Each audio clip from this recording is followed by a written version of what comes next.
Hey, it's me, Hayden, back at it again, here at my house. Do you like my tie?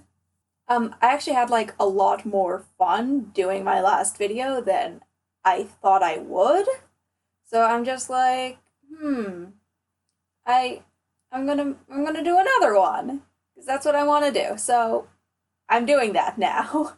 So, as I said, the first episode was made by Big Idea Productions. They finished it up, they sent it all out, and then they didn't have anything else to do. So, Phil took a puppet show script that he had written in Bible college and was like, hey, we could probably animate this. Like, it should work just as fine with vegetables, right? So they used that for one segment. And then he and Mike took an idea to kind of do like veggie versions of classic literature for another. That idea eventually did get dropped as the series progressed because they realized while they were making shows that they had a lot more fun doing parodies of like pop culture and stuff. All of these ideas got smashed together and we got a little salad called God wants me to forgive them? As the title implies, it promises a lesson about forgiveness, and hopefully it's going to do a better job at that than the last one did. The first part is the Grapes of Wrath, which is obviously a parody of the John Steinbeck novel of the same name. It's a parody in name only, though, because I'm pretty sure we all know that the book is very much NSFK, and that's not safe for kids. So we open on, I guess, the titular characters. A little family of grapes, and they're having a little ride in their little jalopy. It moves like something you'd see out of a 2D cartoon, and it's fun. Singing a little song about how awful they are. We'll never take a bath. We're grumpy and we know it. I might spit in your eye. Or throw a snake in your milkshake to make you cry. There's not really a lot that's like important in this part, other than we learn that one of the grapes is 18, and that is going to be important later. They come across Junior, who's just like hanging out in his yard, and they're like, what the heck is that? What is that thing? As if they haven't seen a talking asparagus kid before. And they're like, what the hell is on his head? As if two of them aren't wearing hats in this exact same scene. They also call him a bean, which is like, I'm actually fine with that, because when I was a little kid, I thought he was a broccoli, and I thought that broccoli and asparagus were the same plant, and that the words were just interchangeable, similar to like, cilantro and coriander. And I'm blaming that mostly on just his character model, because it doesn't look like the stalks of an asparagus. They just look like a bunch of like spheres glued onto his head, which they even mention. But yeah, these grapes, 3 of which are confirmed to be adults, just keep bullying this small child till he has to get his dad outside and force them to apologize, like as if they didn't know any better. And of course, Junior, being the upstanding veggie role model for children, is just naively decides to forgive them. You fool! No sooner does that get resolved and they just start dissing him on his own name, like he didn't choose that. And everything just starts all over again until they're like, oh wait, shit, no, oopsies. Kind of aggravating, honestly. And there's like some fun fourth wall breaking as Junior actually argues with the narrator. That's fun because the narrator is like, well, this is how the story goes, and the story says that you forgive them. And he's like, well, I don't want to. And like, I'm on his side. Like, these are 3 adults. They should know better than to bullying a kid, right? Specifically, he asks if there's like a certain amount of times you're supposed to be forgiving people. He asks that to the narrator specifically, because this is a Christian show for kids about the Bible. He's given a Bible verse, specifically Matthew 18:22, where Jesus had been asked by Peter how many times you should be forgiving people who transgress against you, and who had responded, until 70 times 7.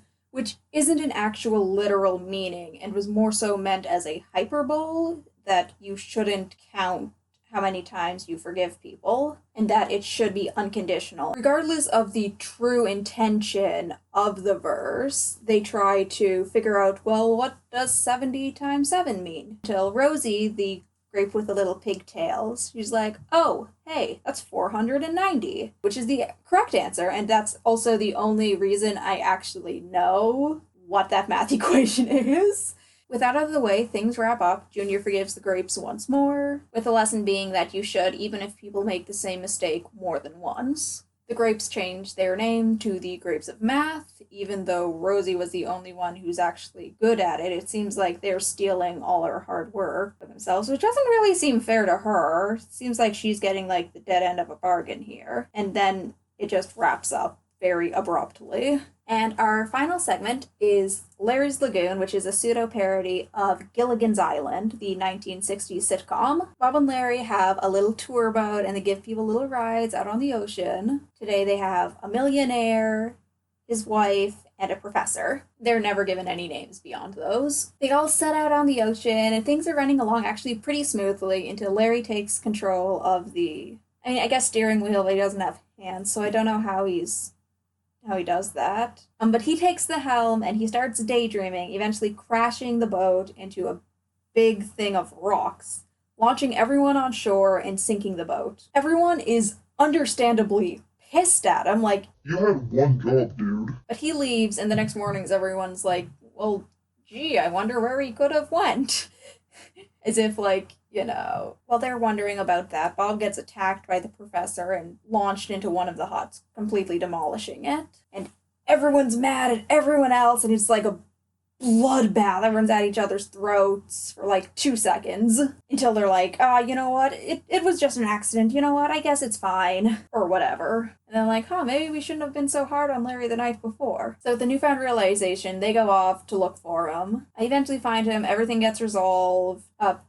Professor shows up in a helicopter. I made it entirely out of bamboo and coconuts. I don't think it would work like that. I think you need a lot more for, like, the motor and stuff, maybe. So everyone gets off the island. There's also a singing palm tree for some reason. Who serves to, like, closes the scene. Also, like, as far as we know, he's the only sentient tree on the island, so they kind of abandon him to leave for a life of solitude, I guess?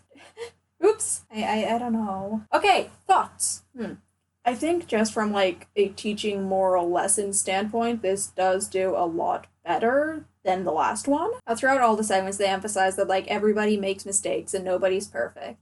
Everybody makes mistakes. Everybody has those days. And that by forgiving people for those, you not only allow them to feel better, but you'll feel better as well. Obviously, like, different errors have different severities, and some people aren't going to want to be so forgiving sometimes, and that's okay. Because if you, say, crash a boatload of paying customers onto a deserted island with no way of getting home, I think they'd be pretty alright with being miffed at you. Especially considering it's literally your fault for not paying attention. But also, like, it's a kid's show and it's still relatively harmless. I mean, I don't think there's going to be too many kids who watch this and try opening up a tour boat company. And obviously I could complain about how, like, quickly everyone is just like, oh, yep, okay, everything's okay now. But it won't serve any purpose to complain about it because it's also a half-hour program with 3 segments, so there's not really any time to mull things over. As well as the primary audience isn't actually going to care about how quickly that happens. That being said, I do still have gripes about the grapes. It's just, 3 adults harassing a 5-year-old for like 20% of the segment kind of makes me a little uncomfortable, and I think it would have served equally as well and less concerning if they were more similar in age to Junior. But maybe that's just me. Or maybe at the very least if like half of them weren't over the age of 80, maybe.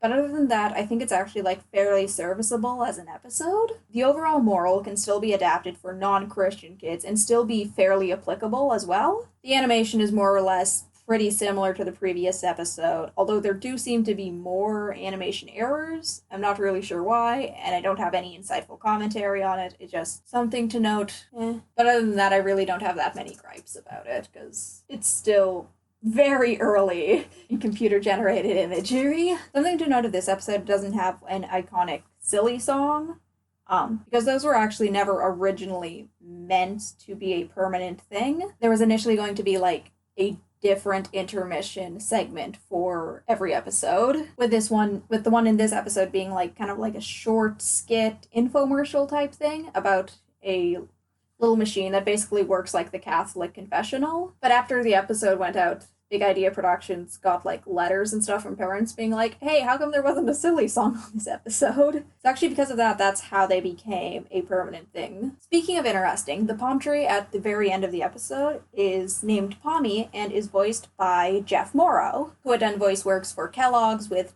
Diggum the Frog. Kellogg's Honey Smacks, you'll be hopping. And I think Tony the Tiger as well as other company mascot, and would later be vocal producer on Fox's TV show Empire. So, like, I think that's pretty cool. I think that's all I have. Again, hey, thanks for sticking around, because these really are just me rambling about Veggietales for however long I decide to. This is actually, like, a lot of fun, and I don't actually know how many I will do, but I would like to at least get through the Veggietales Classics era. We see QWERTY playing a game of Pong, and I think that's really cute, but this is 1994 and the internet is like in its infancy, so I think he might be playing against himself. He needs a little robot companion. That would be cute.